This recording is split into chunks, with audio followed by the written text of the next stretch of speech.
नमो अर्हन्तारं नमो सेतारं नमो आयर्याणं नमो वज्रायाणं नमो लोये सव्रसाहुणम् अरिहंत सिद्ध सूर्य उपाध्याय साधु सर्व अर्थ के प्रकाशी मंगलिक उपकारी है। तिनको स्वरूप जान राग से भई जो भक्ति काय को न माए स्तुति उच्चारी है। धन्य धन्य तेन हित काज सब आज भय कर जोरी बारंबार वंदना हमारी है। मंगल कल्याण सुख ऐसो हम चाहत हैं। हो मेरी ऐसी दशा जैसी तुम धारी है। हो मेरी ऐसी दशा जैसी तुम धारी है। श्री जिन शासन गुरु नमो नाना विध सुखकार आत्म हित उपदेश ते करे मंगलाचार। सोहे जिन शासन में आत्मानुशासन सुत जाकी दुख हारी सुखकारी साची शासना। जाको गुण भद्र करता गुण भद्र जाको जानी भद्र गुण धारी भव्य करत उपासना। ऐसे सारे शास्त्र को प्रकाशे अर्थ जीवनी को बने उपकार नाशे मिथ्या भ्रम वासना। ताते देश भाषा करी अर्थ को प्रकाश करो। जाते मंद बुद्धि होके होते अर्थ वासना। जाके मंद बुद्धि होके होते अर्थ वासना। लक्ष्मी निवास निलयम विलीन विलयम निधाय हृदिवीरम। आत्मानुशासन महम वक्षे मोक्षाय भव्यानाम।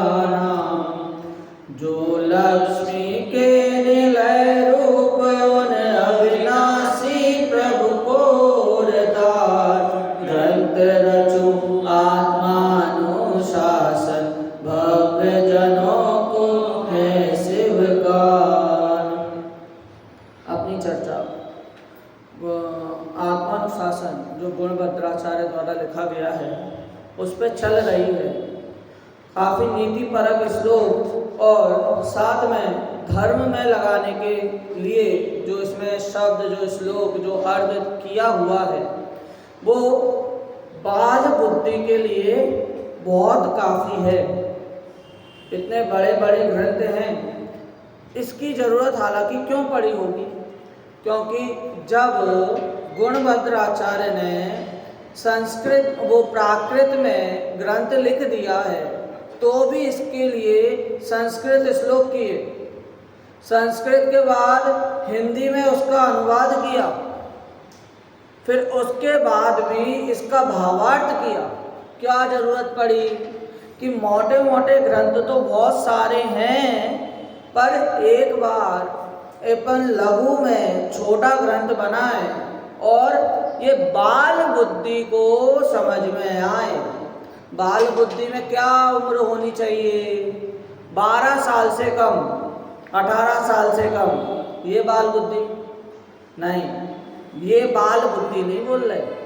बाल बुद्धि हो सकते हैं 60 वर्ष के व्यक्ति को भी बाल बुद्धि कह सकते हैं। यदि उसमें अज्ञान है तो वो बाल बुद्धि है। और भगवती आराधना में आता है, क्या आता है कि आप वृद्धों की संगति करो। वृद्ध क्या? जो हमसे उम्र दराज हैं, वो बड़े लोग हैं, बूढ़े लोग हैं, वो नहीं। वहाँ पर भी बुद्धि की अपेक्षा कहते हैं कि भले वो उम्र में छोटा है परंतु उसकी बुद्धि का विकास, ज्ञान का विकास आपसे ज़्यादा है तो आपके लिए वो वृद्ध है, आप उनकी संगति करो। इस प्रकार जिनवाणी में जो भी बात आएगी, जो भी उम्र संबंधित बात आपको लगे, बाल बुद्धि लगे, वृद्ध लगे, बाल लगे, तो यहाँ पर सारी बातें ज्ञान की अपेक्षा से करते हैं। समय सार में भी बाल आबाल गोपाल कहते हैं तो वो भी बुद्धि के अनुसार ही कहते हैं। बाल मतलब अज्ञानी, आबाल और गोपाल मतलब जो इधर उधर फिर रहे हैं, जो अज्ञान में हैं, और जो ज्ञानी है, जो गोपाल है, वो भी, उन सब के लिए वो शास्त्र लिखा गया है।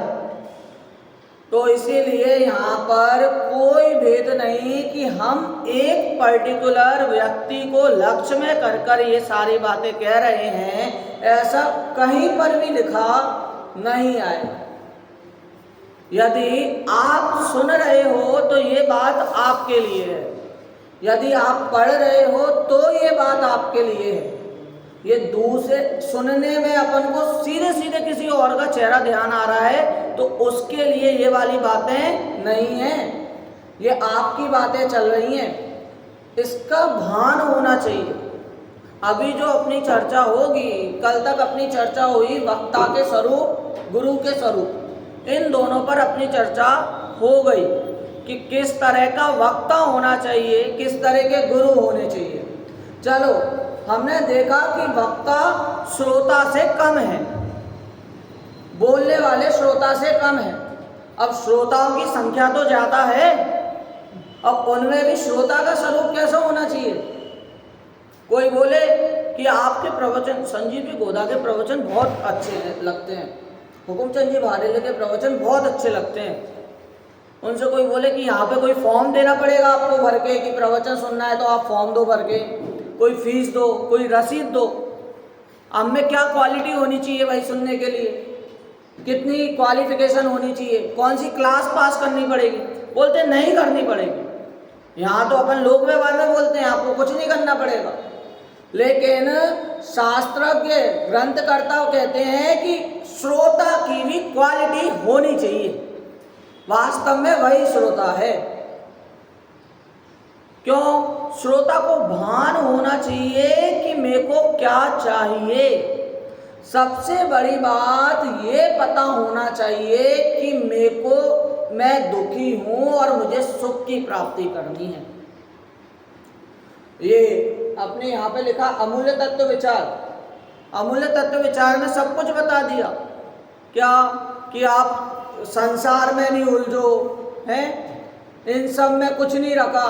सुख प्राप्ति हेतु प्रयत्न करते सुख जाता दूर है, तू क्यों भयंकर भाव मरण प्रवाह में चकचूर है। अरे भाई, यदि तुम्हें लग रहा है किसमें कि मुझे इस चीज़ में, धंधे में सुख है, व्यापार में सुख है, सौभाग्य की बात करते हैं, छोटी छोटी चीज़ में अपन सौभाग्य मान लेते हैं। क्या?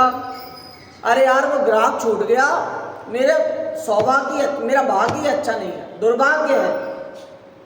यहाँ तो कहते हैं यदि श्रोता को ग्रंथ सुनने मिल रहा है तो आपका महासौभाग्य है। संसार में तो छोटी छोटी वस्तु में अपन सौभाग्य ढूंढने को निकल रहे हैं, भाग्य ढूंढने को निकल रहे हैं। और गुरुदेव श्री तो कहते हैं कि यदि चप्पल में भी तुझे ग्रंथ सुनने, शास्त्र सुनने का मौका मिले तो वहां पर बैठकर शास्त्र सुनना।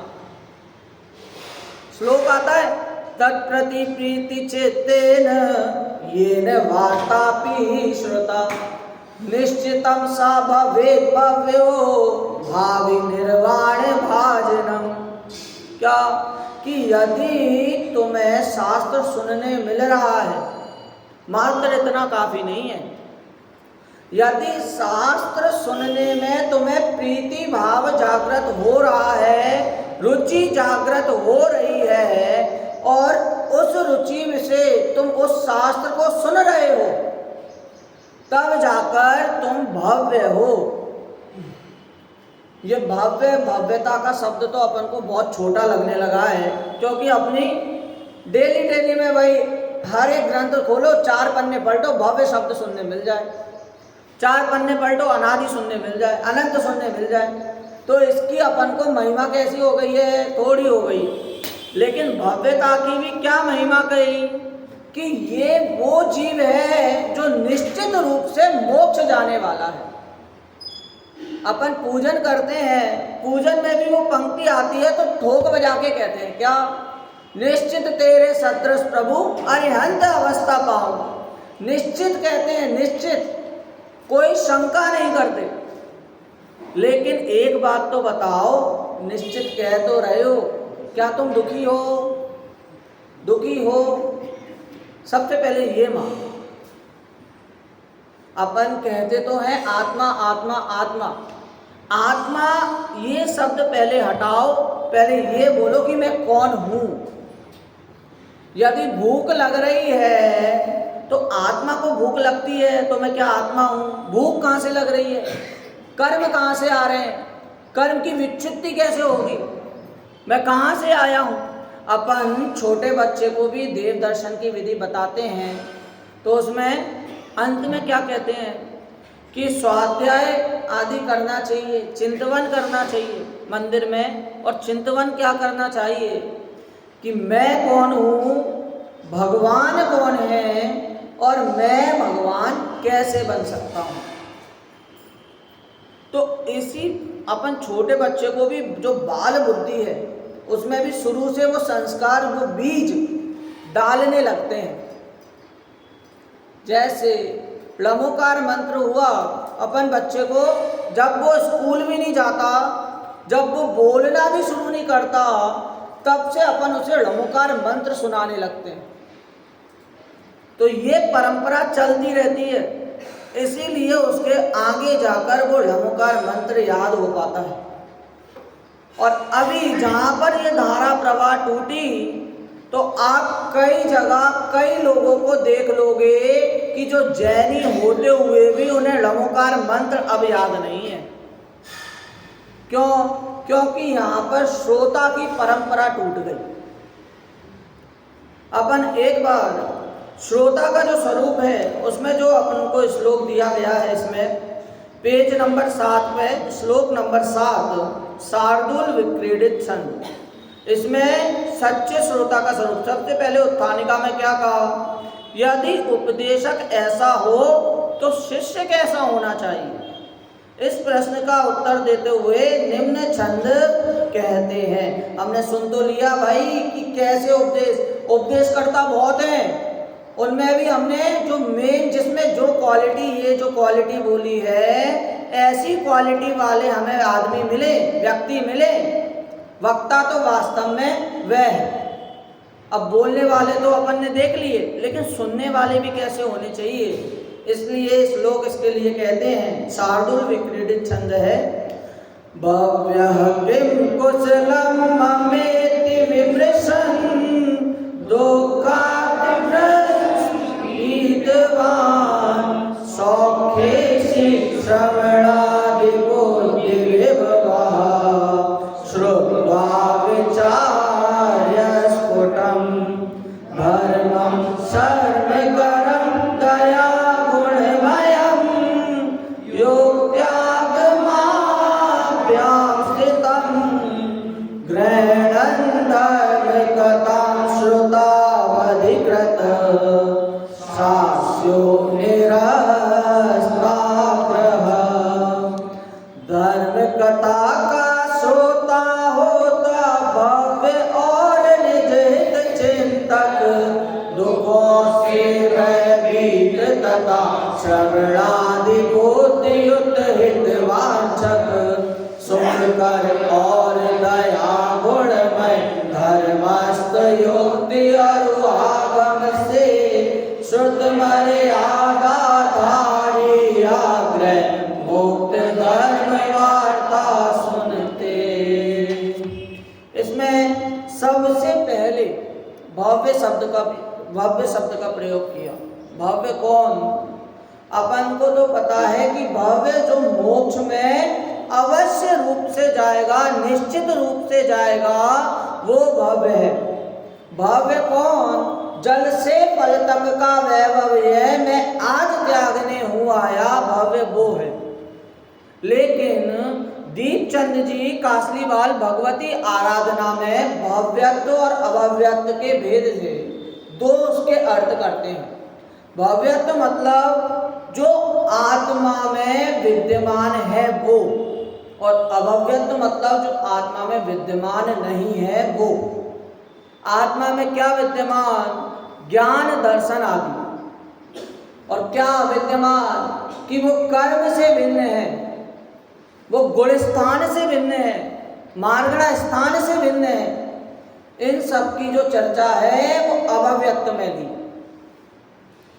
भव्य की बात करें तो अपन तो कहते हैं कौन सा? मैं ज्ञानानंद स्वभावी हूँ, मैं ज्ञानानंद स्वभावी हूँ। ये मात्र शब्द रह गए। क्या? यदि आपको भव्यत्वपना है, मतलब धर्म में रुचि है, आपको कहते हुए बहुत लोग मिल जाएंगे क्या कि भैया बहुत हो गया, हमें है ना मंदिर आ नहीं पाते, हमें प्रवचन सुनने का तो बहुत मन है लेकिन मंदिर आ नहीं पाते। धर्म में तो रुचि है लेकिन मंदिर आ नहीं पाते। क्यों नहीं आ पाते? क्योंकि बहुत काम रहता है, व्यापार में उलझे रहते हैं। तो आपको धर्म की रुचि नहीं है, व्यापार की रुचि है। अपन को अभी तो ये कहते हैं कि अभी भाई साहब आपको क्या बताएं, मरने का समय नहीं है, और यदि धर्म नहीं किया तो मरने से समय नहीं होगा, निगोद की पर्याय में जाएंगे। तो यहाँ पर अपन को छोटी छोटी चीजों में भाग्य मिलता है, छोटी छोटी चीजों में सुख मिलता है, परंतु मोक्ष मार्ग प्रकाशक में जो मोक्ष ही सुख है, 8वें अधिकार में है या 9वें अधिकार में है, उसमें ये कहा पंडित टोडरमल जी ने कि संसार में सुख किंचित भी नहीं है, किंचित भी, थोड़ा भी नहीं है। अरे भाई आप क्या कहते हो, सुख तो है, हमें कभी थोड़ा तो है, मतलब इतना 4-5 गुलाब जामुन में सुख नहीं है लेकिन 4 में तो है।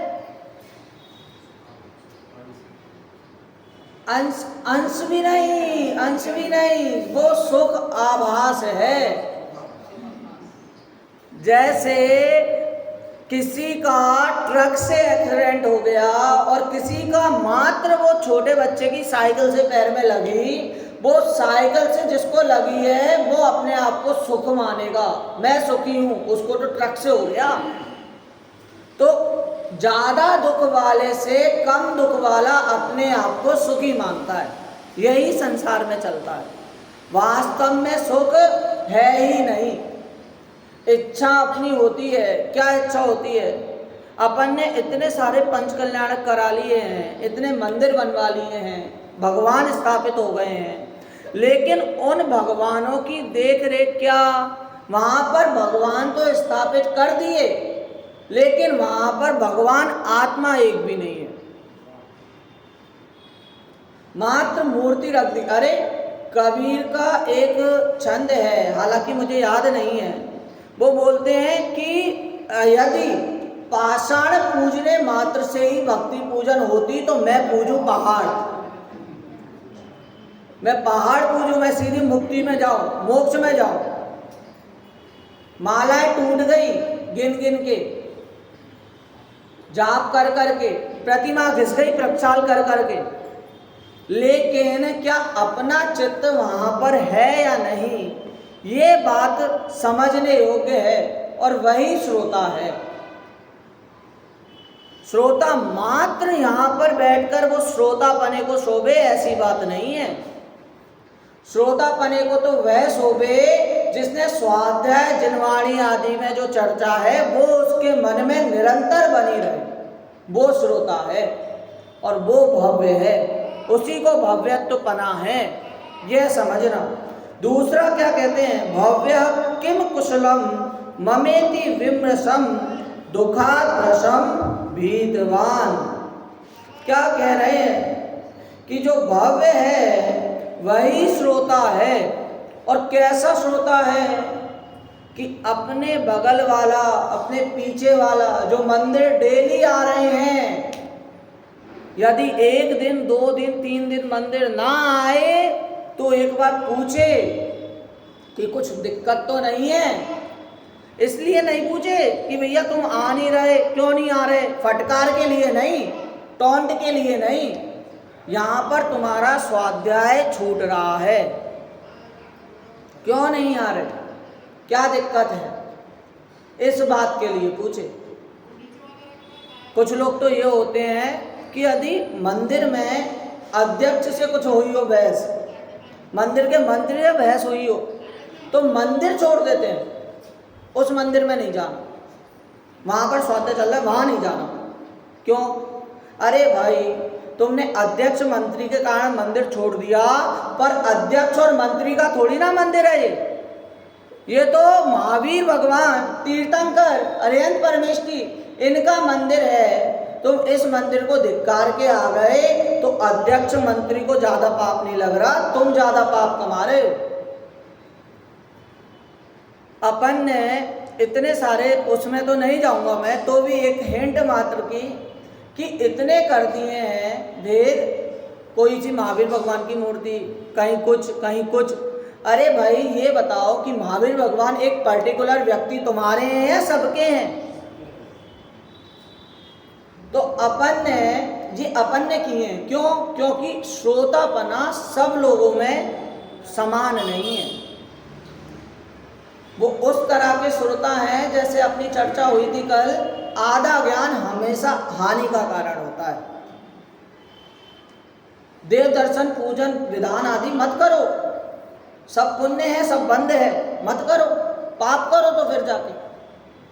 अरे नहीं, जब तक तुम नया प्रवेश किया है तब तो वो आपके लिए हस्तावलंबन के समान है, आपके लिए सहारा है, मात्र उसमें उलझना नहीं है, रुक कर नहीं रह जाना कि ये ही धर्म है, ये ही मोक्ष है।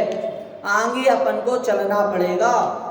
बस में बैठे हैं तो बस में बैठे बैठे अगर मुझे जाना है, कहाँ, ग्वालियर जाना है, तो बीच में भोपाल पड़ेगा, करेली पड़ेगा, निकलना पड़ेगा वहाँ से। अरे नहीं पड़े तो मुझे रूट नहीं पता तो इसीलिए मेरे को उन रास्तों से, उन शहरों से, उन स्टेशनों से निकलना पड़ेगा। तो इसीलिए यदि आपको शुद्ध भाव तक जाना है तो उन शुभ भावों में भी आपको रमण करना पड़ेगा। नया प्रवेश है, और यहाँ तक कि अपना तो सूत्र आता है रुचि अनुयायी वीर्य। जहाँ पर रुचि होती है वहाँ पर पुरुषार्थ भी अवश्य होता है। अरे ये तो अपन को जो मिला है धर्म श्रवण मिलना, वो पूर्व पुण्य का उदय है, लेकिन धर्म श्रवण में रुचि आना वो वर्तमान पुरुषार्थ का होना चाहिए।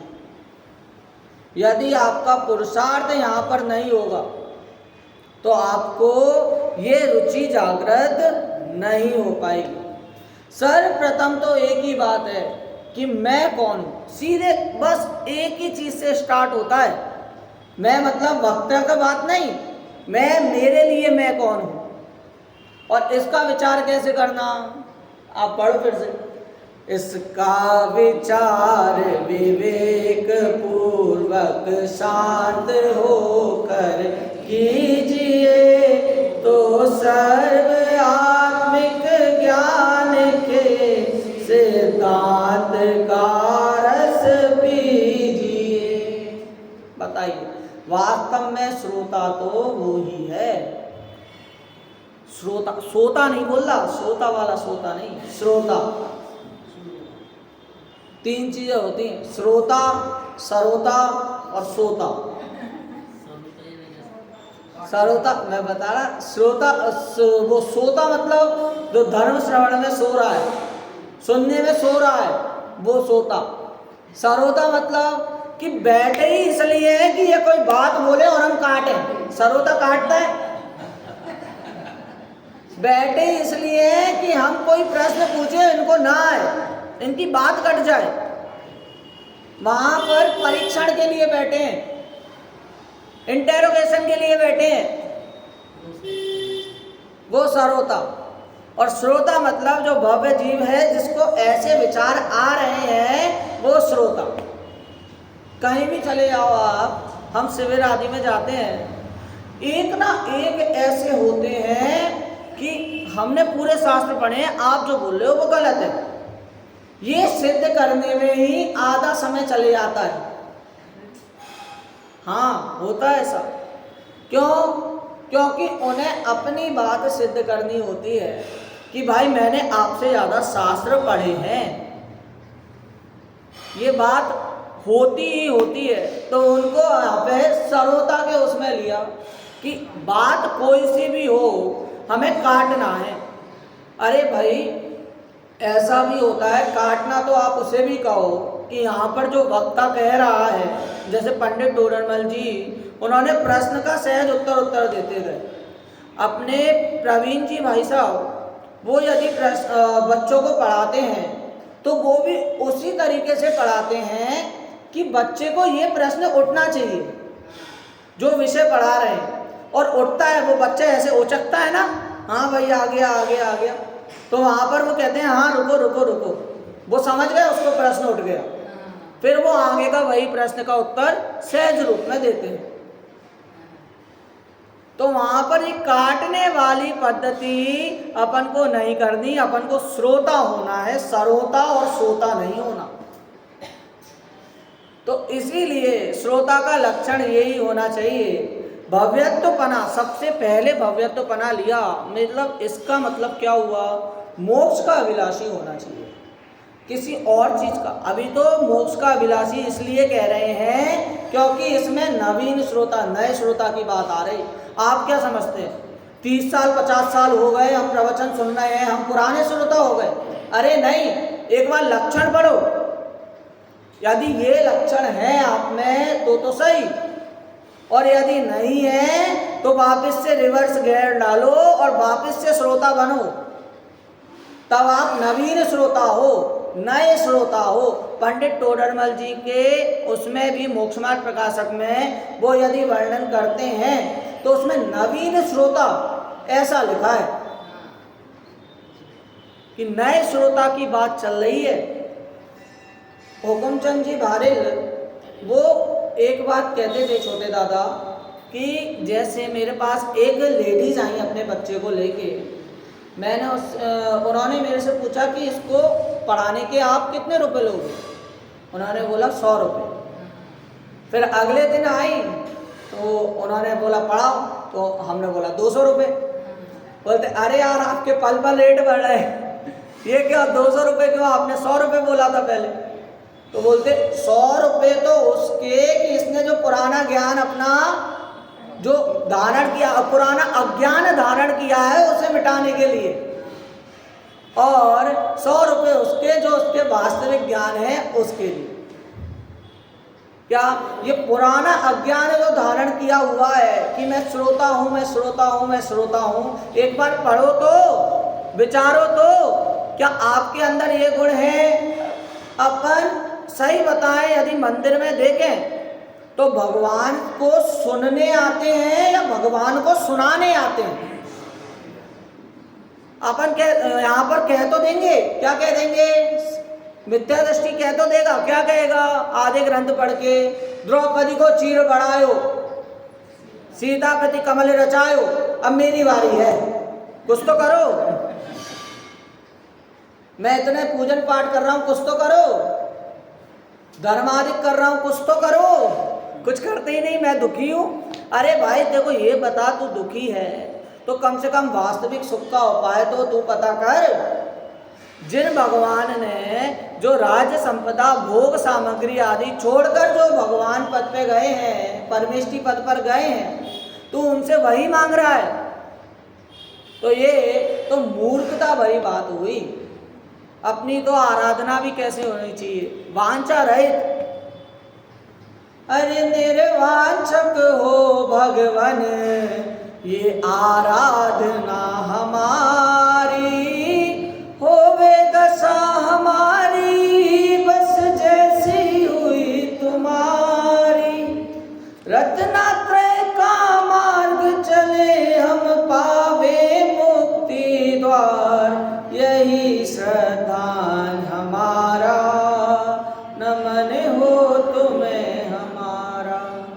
चक्रवर्ती पद पता आपको? अपने प्रथमान योग के सबसे प्रचलित पद है वो, हाईएस्ट। प्रथमान योग का जाना माने हस्ती है चक्रवर्ती। क्या कि चक्रवर्ती को कैसे पद प्राप्त हो? हमें चक्रवर्ती पद चाहिए। अरे भाई, आप चक्रवर्ती पद चाहिए, एक बार पढ़ो अभागा भरत। माँ तो कहती है कितना भाग्यवान हो। अरे माँ, मुझसे पूछो, 3 रत्न की एक साथ मुझे खबर मिली, उसमें भी मैंने केवल ज्ञान रत्न में पहले गया, पर तो भी मैं दिव्य ध्वनि नहीं सुन पा रहा। इन सब में जा रहा हूँ, राजपाट आदि के काम से जा रहा हूँ, चक्र रत्न जो मिला है मुझे उसमें जा रहा हूँ, तो मेरे से बड़ा अभागा कोई और नहीं हो सकता। आप तो भाग्यवान भाग्यवान कर रहे हैं।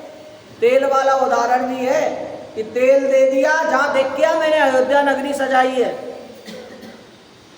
लेकिन तेल पे ही उसका ध्यान था।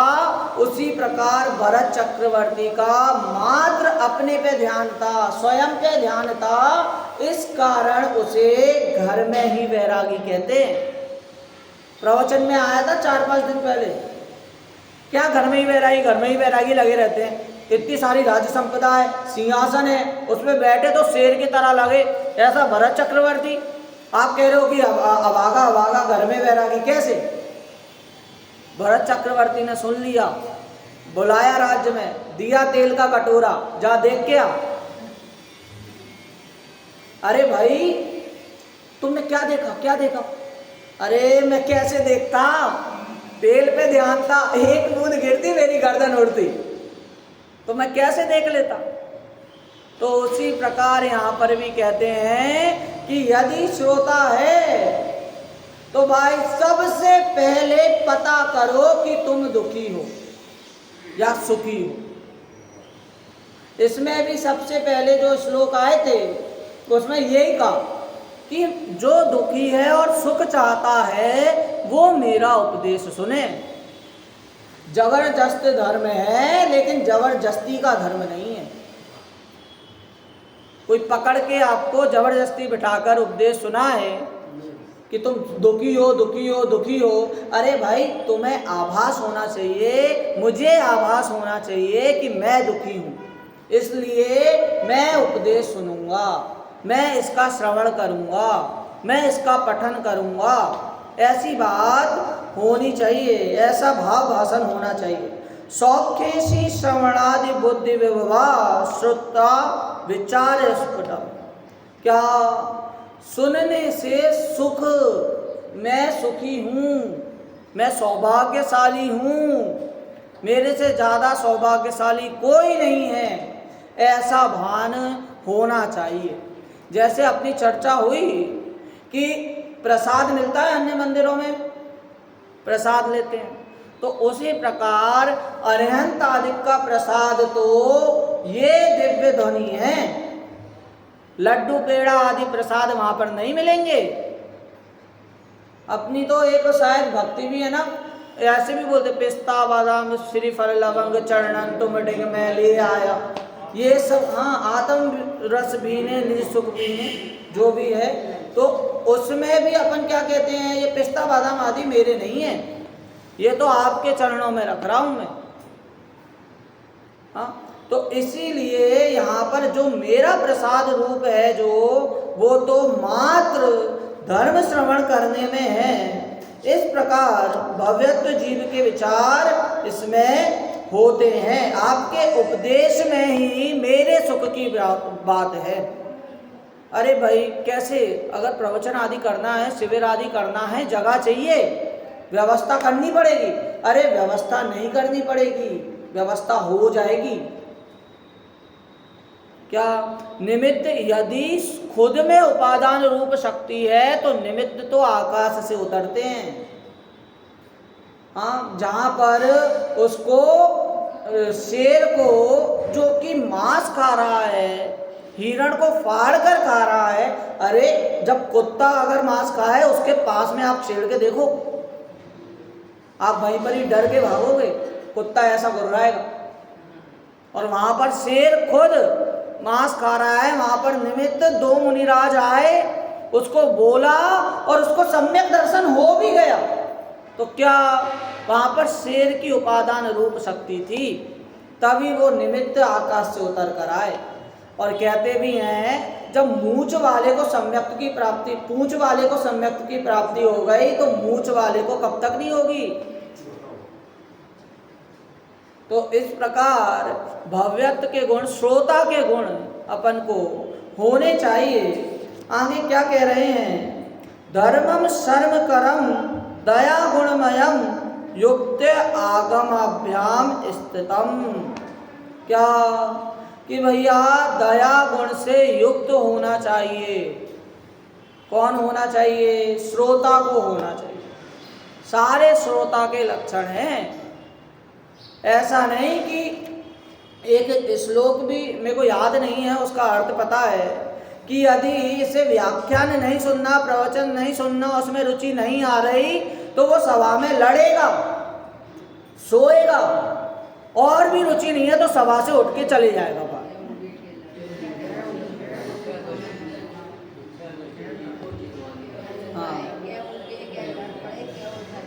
हाँ ऐसे ही करते। तो मतलब इतना अगर श्रोता को रुचि नहीं है, चेहरे से रुचि झलक जाती है, क्रिया से रुचि झलक जाती है। यदि यहाँ पर जैसे हम प्रवचन सुनते थे, सोनगढ़ में एक वो चीज़ है दिनचर्या में कि गुरुदेव श्री के प्रवचन सुनाते हैं, और वो भी यहाँ तो स्क्रीन चलती है, वहाँ स्क्रीन नहीं चलती, वहाँ मात्र टेप रहता है। अब चलने लगी होगी, हमारे समय सिर्फ टेप चलता था तो हमें सुन के लिखना होता था। अब वहाँ पर हम देखें कि एक ओल्ड लेडीज आती थी और मैं वार्डन भैया के, आत्म भैया के पास बैठा, मैंने बोला वो कितने ध्यान से सुन रही, वो हर बात में ऐसे ऐसे ऐसे कर रहे बाद में पता चला कि वो सो रही थी। तो क्या वहाँ पर उनकी रुचि ये हो, किसी किसी की ऐसी भी मान्यता होती है कि घर पे क्या करेंगे बैठे बैठे, चलो प्रवचन करने, मतलब प्रवचन सुनने, चलो थोड़ा टहलना हो जाएगा मंदिर तक, वहाँ पर प्रवचन सुन लेंगे। अरे भाई ऐसी रुचि से प्रवचन नहीं, ऐसी रुचि से वक्ता के वक्तृत्व को नहीं सुनना।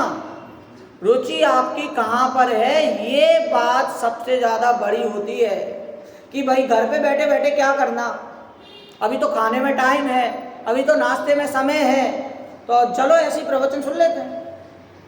वो वाली चीज़ नहीं यहाँ पे। अरे प्रवचन का समय हो गया, चलो प्रवचन सुन, समय के अनुसार नहीं।